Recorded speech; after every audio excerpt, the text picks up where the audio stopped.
오늘 말씀은 하나님은 우리들에게 이슬과도 같은 은혜를 내려주시기를 원하신다 하는 말씀입니다. 우리 모두는 은혜의 백성들입니다. 본래 우리들은 최후 심판대 앞에 서면 두렵고 후회스럽고 천국 갈 자신은 없어서 우린 지옥이 마땅하구나 하고 말했어야 할 자들입니다. 그런데 천국에 들어갈 자신도 자격도 없는 우리를 대신해서 예수님이 십자가에 못 박혀 죽어주셨습니다. 우리의 죄값을 다 씻어주셨습니다. 그래서 지옥 가야 할 우리가 천국 갈 수 있는 깜짝 선물을 우리에게 주셨습니다. 우리가 그런 깜짝 선물을 받았으니 어찌 우리가 은혜의 백성이 아니라 할 수가 있겠습니까? 그래서 저는 하나님의 은혜는 하나님이 인간에게 베풀어 주시는 깜짝 선물이다, 그렇게 정의를 하고 싶습니다. 호세아 선지자가 살았던 시대는 참으로 참담한 상황이었습니다. 오늘 말씀을 전해주던 이 호세아 선지자의 상황은, 나라 안의 상황은 참담했습니다. 15년 동안 왕이 무려 6명이나 등장을 했습니다.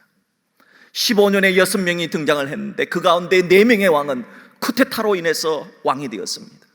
그 전에 왕들은 다 죽었다는 겁니다. 얼마나 15년 동안 피바람이 불었겠습니까? 나라 밖의 상황 또한 참담한 상황이었습니다. 그 당시는 아시리아라고 하는 나라가 대제국을 꿈꾸며 주변의 나라들을 정복했던 때입니다. 이런 무자비한 아시리아를 피하기 위해서 이스라엘의 정치가들은 북쪽으로 가서 수리아로 동맹을 맺었고, 때로는 남쪽으로 가서 이집트로 가서 동맹을 맺었습니다. 하나님께로 달려간 사람은 아무도 없었습니다. 이런 상황 속에서 백성들은 어떻게 했을까요? 백성들은 하나님의 약속을 저버리고 우상을 섬겼습니다. 그리고 어떤 사람들은 하나님을 섬긴다 하면서도 우상도 동시에 섬기는 소위 말하는 종교적 혼합주의 짬뽕 신앙이 판을 쳤습니다. 도덕과 윤리는 땅에 떨어졌습니다. 악이 만연했습니다. 영적으로 말하면 건조하다 못해 마음이 아주 쩍쩍 갈라지는 그런 영적 가뭄의 시대가 되었습니다. 이런 영적 가뭄의 시대를 맞이해서 호세아 선지자는 예언합니다. 누가 어떻게 하면은 이 갈라져가는 이 나라, 이 민족, 우리 백성들의 마음속에 하나님이 은혜를 내려주셔서 번성하게 하고 영화롭게 할 수 있을까? 여기에 대한 선포의 말씀이 바로 오늘의 말씀입니다. 과연 누구일까요? 과연 누구에게로 돌아가면 쩍쩍 갈라져가는 역적 가뭄의 시대에 이슬 같은 은혜가 내려주시는 걸까요? 본문 5절에 선지자는 말합니다. 하나님의 말씀입니다. 내가 이스라엘 위에 이슬과 같으리라. 하나님이십니다. 하나님이 쩍쩍 갈라져가는 우리 영적인 가뭄의 시대에 인간에게 이슬을 내려주시는 분이시다, 은혜를 내려주시는 분이 하나님이시다 말씀하고 있습니다. 하나님이 이슬과 같은 은혜를 내려주시면 어찌 될까요? 호세아 선지자는 오늘 본문 5절과 6절과 7절에서 예언합니다. 하나님이 이슬 같은 은혜를 내려주시면 우리들은 백합화같이 된다는 겁니다. 감람나무같이 된다는 겁니다. 포도나무같이 된다는 겁니다. 향기롭고 꽃이 피고 아름답게 되고 풍성하게 된다는 겁니다. 호세아 선지자는 하나님이 이슬 같은 은혜를 내려주시면 5절에서는 레바논의 백향목처럼 될 것이고, 6절 하반절에서도 레바논의 백향목처럼 될 것이고, 7절 하반절에서는 레바논의 포도주처럼 될 것이다 하면서 당시에 굉장했던 나라 레바논을 3번씩이나 언급하고 있습니다. 오늘날의 레바논은, 현재의 레바논은 이 성경에 나타나는 레바논과 너무 차이가 납니다. 지금은 아주 중동의 문제의 나라로 되어져 있지만 과거의 레바논은 그렇지 않았습니다. 과거의 레바논은 중동의 파라다이스로 불렸습니다. 중동의 파리로 불릴 만큼 중동 사람들이 가장 살고 싶은 나라가 레바논이었습니다. 과거의 레바논은 전 세계를 항해하며 국제무역을 했던 페니키아의 나라입니다. 과거 레바논은 예수님이 직접 갔은 나라입니다. 예수님이 외국에 나가서 선교하신 나라는 이 나라밖에 없습니다. 예수님이 레바논에 가셔서 두로의 여인에게, 귀신 들린 딸을 둔 그 여인에게 그 딸을 거쳐주시고 그에게 복음을 전해줌으로써 레바논에 복음의 싹이 피었고, 지금도 중동 국가 가운데서 가장 크리스찬이 많은 나라, 50% 정도의 크리스찬이 있는 나라가 바로 레바논이라고 하는 나라입니다. 그 레바논, 이 레바논의 국기가 어떤 국기냐? 아주 독특한 국기입니다. 여러분, 국기에 나무가 있는 나라는 레바논밖에 없습니다. 저게 바로 레바논의 백향목입니다. 레바논의 백향목은 레바논이 자랑하고 싶고, 과거로부터 솔로몬 왕 때부터 다윗 왕 때부터 이 레바논의 백향목을 가지고 예루살렘 성전을 지을 만큼 그렇게 화려한 레바논의 백향목입니다. 그래서 오늘 성경은 우리에게 말합니다. 너희들이 하늘의 이슬을 받으면 저 레바논의 백향목같이 될 것이다. 도대체 이슬과 같은 은혜가 무엇일까요? 저는 오늘 이 주제를 가지고 이슬이 가진 특징이 뭐길래 하나님 이슬과 같은 은혜를 내려주셔서 우리를 레바논의 백향목같이 유명하게 번성하게 하신다 하셨을까? 그리고 이슬 같은 은혜를 받기 위해서 내가 어떻게 해야 할까 하는 것들을 살펴보면서 은혜를 나누고자 합니다. 먼저 이슬의 특징과 이슬과 같은 은혜의 특징, 그것이 무엇인가 살펴보겠습니다.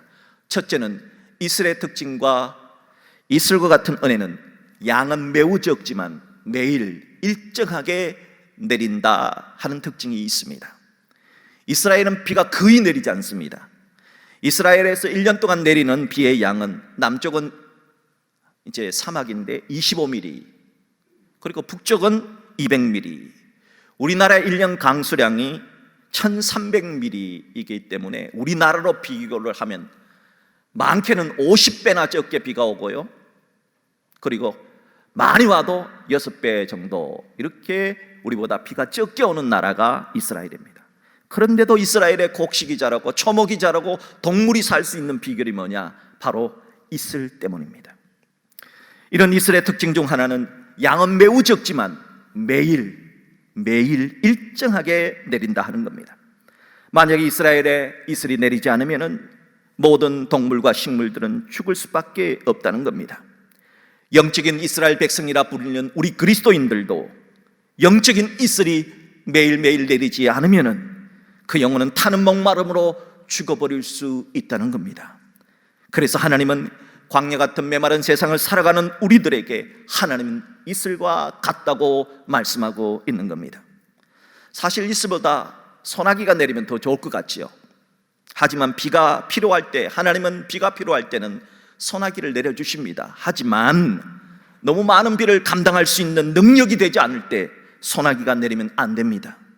몇 달 전에 시간당 몇백 미리의 비가 내려서 독일은 아주 물바다가 됐잖아요. 물난리를 겪었잖아요. 중국을 보십시오. 비가 갑자기 내리니까 물난리가 났잖아요. 비가 너무 많이 오면은 습기 때문에 병충해가 더 많아지고 또 습게 됩니다. 한꺼번에 내리는 비마다 비록 양은 적지만은 매일 일정하게 내리는 이슬이면 하나님 보시기에 충분하기 때문에 이슬을 내려주신다 하는 겁니다. 우리들에게도 그렇습니다. 우리들 소낙비 같은 은혜는 아니라도, 폭포수 같은 은혜는 받지 못했더라도 매일매일 이슬 같은 작은 양의 은혜가 있다면 우리는 충분하다는 겁니다. 매일 내리는 이슬 같은 일상의 은혜는 만나와 같습니다. 출애굽한 이스라엘 백성들이 광야에서 먹을 것이 없었습니다. 그때 하나님은 하늘에서 만나를 내려주셨습니다. 만나가 내려오니까 어떤 사람은 하루치를, 어떤 사람은 일주일치를, 어떤 사람은 한 달치를, 어떤 사람은 1년치를 거두어 들였습니다. 그랬더니 어찌 되었습니까? 하루치 양식 이상의 만나는 모두 썩어버리고 말았습니다. 왜? 한꺼번에 한 달치, 1년치를 다 내려주시면 편하실 텐데, 하나님이 편하실 텐데 왜 그리 하지 않고 매일매일 만나를 거두라고 하셨을까요? 만나는 하나님 편하자고 우리에게 내려주신 것이 아닙니다. 만나는 우리들을 위해서 내려주신 것입니다. 우리들은, 인간들은 한꺼번에 많은 소나기 같은 은혜, 소나기 같은 그런 만나보다 매일매일 조금씩 일정하게 내려주는 만나와 같은 은혜가 더 필요하기 때문이라 주님이 판단하신 것입니다. 매일매일 하늘에서 내렸던 만나의 원리와 같이 매일매일 우리에게 내리는 이슬과 같은 그런 은혜가 우리 모두에게 내려주시기를 주의 이름으로 축복합니다. 둘째로 이슬의 특징과 이슬과 같은 은혜는 밤에 내린다는 겁니다. 인생의 밤에 내린다는 겁니다. 이슬은 밤에 내리는 거 아시지요? 민수기 11장 9절의 말씀입니다. 밤에 이슬이 진영에 내릴 때에 만나도 함께 내렸더라. 하나님은 왜 이슬을 밤에 내려주실까요? 하나님은 왜 이슬과 같이 환난과 시험 같은 인생의 밤에 이슬과 같은 은혜를 내려주실까요? 하나님의 은혜는 요셉이 아버지 야곱의 집에서 편안하게 채색옷 입고 있을 때보다는 오히려 요셉이 노예로 팔려서 애굽에서 억울한 종살이, 억울한 감옥살이 하고 있을 때 더 크게 하나님의 은혜가 임하지 않았습니까? 하나님의 은혜는 다니엘이 바벨론에서 편안한 공직자로 지낼 때보다 사자굴에 던져졌을 때 더 크게 임하지 않았습니까? 사람은 살아가다가 인생의 밤을 만나게 됩니다. 결코 원치 않았던 질병이 생기는 인생의 밤, 결코 원치 않았던 자녀 문제로 인한 인생의 밤, 결코 원치 않았던 파산, 부도, 경제 문제로 인한 인생의 밤, 나무가 잘려나가듯 내 인생의 소중한 것들이 하나씩 잘려나가는 그 아픔의 밤, 인생의 밤을 만날 수 있습니다. 과연 인생의 밤은 아무런 의미가 없는 걸까요? 내 인생은 실패한 것일까요? 아닙니다. 그렇지 않습니다. 골짜기에 늘 자신은 늘 부족하다고, 늘 쓸모가 없다고 생각하는 가시나무 한 그루가 있었습니다. 하루는 정원사가 오더니 그 가시나무를 파서 장미꽃이 쫙 있는 정원 사이로 심어버렸습니다. 가시나무는 생각했습니다. 아이고, 이 정원사가 대단한 실수를 하고 있구나. 나는 쓸모가 없는 가시나무인데 왜 이렇게 아름답고 값비싼 장미나무 사이에 심을 심다니 참 쓸모가 없는 짓을 했구나, 이렇게 말을 했습니다. 아니나 다를까 그 정원사가 예리한 칼을 가지고 왔습니다. 가시나무는 아이고야, 이제 올 게 왔구나, 정말 가시나무를 확 잘라버렸습니다. 그리고 그 가시나무를 베어버리더니 거기에 장미꽃 싹을 접붙였습니다. 시간이 지났습니다. 여름이 되었습니다. 그 가시나무에 장미꽃이 피어나기 시작했습니다. 그때 정원사가 가시나무에게 이렇게 말했습니다. 이제 아무도 너를 쓸모없는 가시나무라고 부르지 않을 거야. 사랑하는 성도 여러분, 때로는 우리에게 예리한 칼로 잘려지는 깜깜한 인생에 밤의 고난이 있을 수 있습니다. 하지만 밤에 내리는 이슬과 같은 하나님의 은혜가 우리들의 인생의 밤에 내릴 수 있다는 것도 기억해야 합니다. 우리는 더 이상 쓸모없는 가시나무가 아닙니다. 주 예수 그리스도로 접붙여져서 하나님의 자녀가 되었기에 이제 우리 모두는 장미꽃과 같은 성도가 된 것입니다. 많은 사람들은 이렇게 묻습니다. 내가 고난당할 때 하나님 어디 계셨냐고, 내가 그렇게 힘들고 내가 그렇게 아플 때, 인생의 밤을 보낼 때 하나님은 뭘 하고 계셨냐고. 하나님은 그 시간에 뭘 하고 계셨을까요? 하나님은 내 인생의 깜깜한 밤에 이 밤을 이길 수 있는 새벽을 준비하고 계셨습니다. 하나님은 내 인생의 깜깜한 밤을 이길 수 있는 이슬 같은 은혜를 내려주시려고 준비하고 계셨던 겁니다. 그러므로 누구든지 인생의 밤을 만나신 성도 여러분, 가지가 잘려나가는 아픔이 있을지라도 오늘 호세아 선지자가 우리에게 주신 말씀을 기억하십시오. 하나님이 이슬 같은 은혜가 내린다면 우리도, 우리의 가지는 퍼지며 그의 아름다움은 감람나무와 같으며 그의 향기는 레바논의 백향목 같이 될 것이다 하는 그 믿음과 소망의 말씀을 꼭 붙들어 잡기를 주의 이름으로 축복합니다. 그렇다면 우리들이 일정하게 내리는 이슬과 같은 은혜, 인생의 밤에 내리는 이슬 같은 은혜를 누리기 위해서는 내가 어떻게 해야 할까요? 오늘 선지자는 우리에게 말해줍니다. 호세아 14장 2절에 그 답을 밝혀놓았습니다. 호세아 14장 2절의 말씀입니다. 너는 말씀을 가지고 여호와께로 돌아오라. 첫째는 말씀의 삶을 살라는 겁니다. 말씀 중심의 삶을 살라는 겁니다. 사랑하는 여러분, 말씀 중심의 삶을 사시기를 주의 이름으로 축복합니다. 둘째는 아뢰기를, 하나님께 아뢰는 것은 기도를 말합니다. 아뢰기를 모든 불의를 제거하고 선한 바를 받으소서. 기도의 삶을 살라는 겁니다. 사랑하는 여러분, 기도의 삶을 사시기를 주의 이름으로 축복합니다. 셋째는 우리가 수송아지를 대신하여 입술의 열매를 주께 드리라. 입술의 열매를 드린다는 것은 찬송의 삶을 가리키는 겁니다. 사랑하는 여러분, 우리가 말씀의 삶을 살고 우리가 기도의 삶을 살기 시작하고 우리가 찬송의 삶을 매일매일 이슬처럼 살기 시작하면은 하나님의 이슬 같은 은혜를 받을 수 있다는 것입니다. 이슬의 특징 가운데 하나가 조용하게 내리는 겁니다. 소나기를 보면 소리가 시끄럽습니다. 하지만 이슬은 왔는지 안 왔는지도 모릅니다. 조용하게 내립니다. 하지만 조용하지만 효과가 아주 좋습니다. 이렇게 이슬 같은 주님의 은혜는 하나님과 만나는 말씀의 시간, 기도의 시간, 찬송의 시간, 조용한 시간을 하나님과 갖는다는 겁니다. 하나님과 만나는 조용한 시간을 우리는 경건의 시간이라고 합니다. 누구는 골방의 시간이라고 합니다. 어떤 사람은 1:1 하나님과의 만남의 시간이라고 말합니다. 우리가 말씀 보고 찬양하고 기도하는 경건의 시간은 땅에서는 조용하지만 하늘에서는 결코 조용하지 않습니다. 왜냐하면 이사야서 65장의 말씀을 들으십시오. 이사야 62장의 말씀을 들으십시오. 이사야 62장 6절과 7절입니다. 예루살렘이여, 내가 너의 성벽 위에 파수꾼을 세우고 그들로 하여금 주야로 계속 잠잠하지 않게 하였느니라. 너희 여호와로 기억하시게 하는 자들아, 너희는 쉬지 말며 또 여호와께서 예루살렘을 세워 세상에서 찬송을 받게 하시기까지 그로 쉬지 못하시게 하라. 이사야 선지자의 말씀은 이런 뜻입니다. 성도들이 기도하기 시작하면은, 우리들이 찬송하기 시작하면은, 우리들이 말씀을 보기 시작하면은 하나님은 가만히 계실 수가 없다는 겁니다. 우리를 위해서 일하시기, 우리를 위해서 우리에게 은혜를 베풀어 주시기 위해서 일할 수밖에 없다는 겁니다. 그러니까 하나님을 쉬지 못하게 하라는 겁니다. 너희들이 기도로, 너희들이 말씀으로, 너희들이 찬송으로 하나님을 쉬지 못하게 하라는 겁니다. 하나님이 나에게 복을 주시지 않으면 안 되도록 그렇게 기도하고 말씀 보고 찬양하라는 겁니다. 시선이라고 하는 찬양이 있습니다. 내게로부터 눈을 들어 주를 보기 시작할 때, 우리가 하나님께 기도하기 시작할 때, 말씀 보기 시작할 때, 찬송하기 시작할 때 주의 일을 보겠네.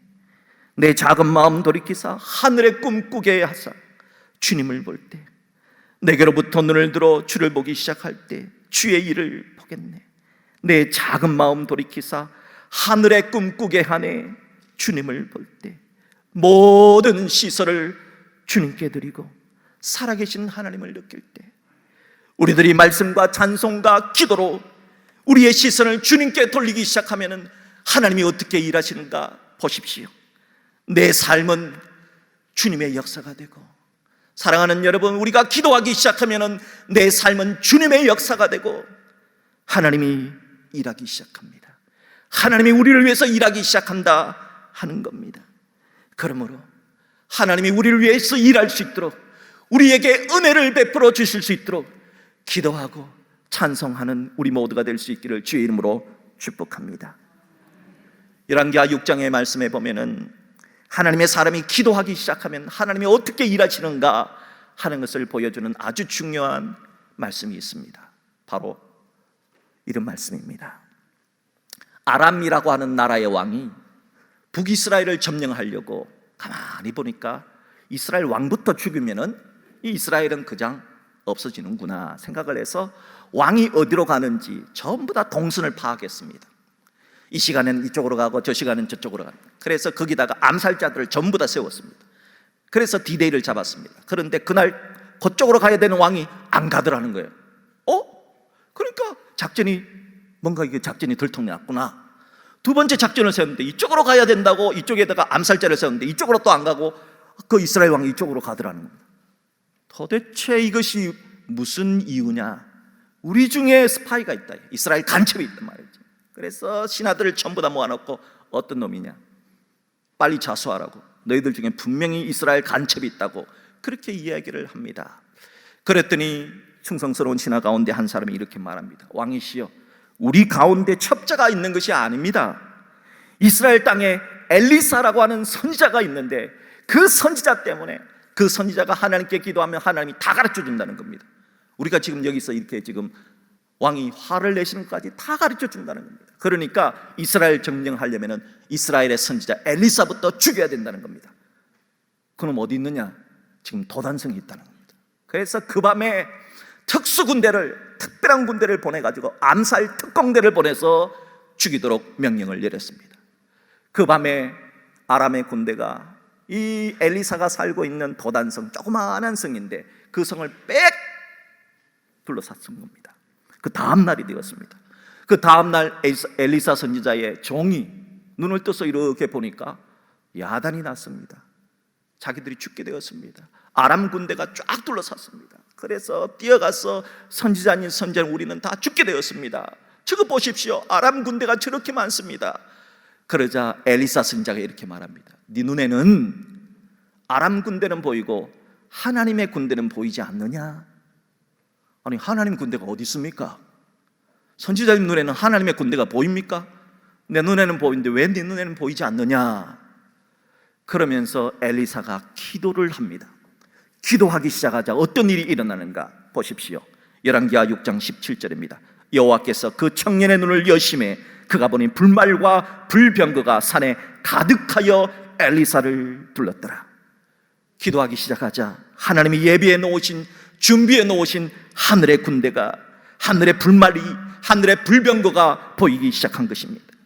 이것이 기도의 능력입니다. 기도는 하늘을 향해 감겨있던 우리의 시선이 열리게 하는 겁니다. 하나님이 일하고 계신다는 것을 보기 시작한다는 겁니다. 이렇게 하나님이 일하기 시작하자 적군인 아람 군대의 군사들이 전부 다 눈이 멀어버렸습니다. 눈이 멀어버리니까 어떻게 공격을 합니까? 그러자 이 소식을 들은 이스라엘 왕이 기분 좋아서 달려와서 아람 군사를 다 죽입시다, 빨리 죽입시다, 그렇게 얘기합니다. 그때 엘리사는 죽이면 안 됩니다. 죽이지 말고 밤새도록 저 사람들이 말을 몰아서 여기까지 왔으니까 얼마나 배가 고프겠습니까? 먹을 것 주고 마실 것 줘서 돌려보내십시오. 그러면 좋은 일이 있을 것입니다 해서 마치 요즘 난민들을 잘 대접해서 돌려보낸 것처럼 그렇게 잘 먹고 잘 입혀서 돌려보냈더니 이 사람들이 아람 나라로 돌아가서는 절대로 이스라엘을 침략하지 않았다 하는 이야기가 열왕기하 6장의 말씀입니다. 여러분, 이 말씀은 그냥 재미난 이야기가 아닙니다. 전설의 고향이나 이솝의 우화가 절대 아닙니다. 이 말씀은, 이 도단성의 사건은 거짓말하지 못하시는 하나님의 역사입니다. 우리가 말씀을 보기 시작하고 찬송하기 시작하고 기도하기 시작하면은 하나님 일하기 시작합니다. 여러분, 기도하기 시작하십시오. 힘드십니까? 기도하십시오. 힘드십니까? 말씀을 보십시오. 힘드십니까? 찬송하기 시작하십시오. 그러면 하늘이 열립니다. 하나님의 군대가 우리를 도와주시는 놀라우신 역사가 일어나기 시작하는 것입니다. 그러므로 사랑하는 여러분, 어둠을 보내고 있을 때, 인생의 어두운 밤을 보내고 있을 때 슬퍼하지만 마시고 좌절하지만 마시고 여기에서 내가 할 수 있는 일은 무엇이냐? 기도하기 시작하십시오. 말씀을 보기 시작하십시오. 찬송하기 시작하십시오. 그 양이 많지 않아도 이슬과 같이 양이 적더라도 우리가 매일 기도하고 매일 찬송하고 매일 주님을 바라볼 때 하나님은 우리를 위해 일해 주실 것입니다. 그러한 이슬과 같은 은총이 우리 모두에게 여러분의 가정과 일터에 임하시기를 주의 이름으로 축복합니다.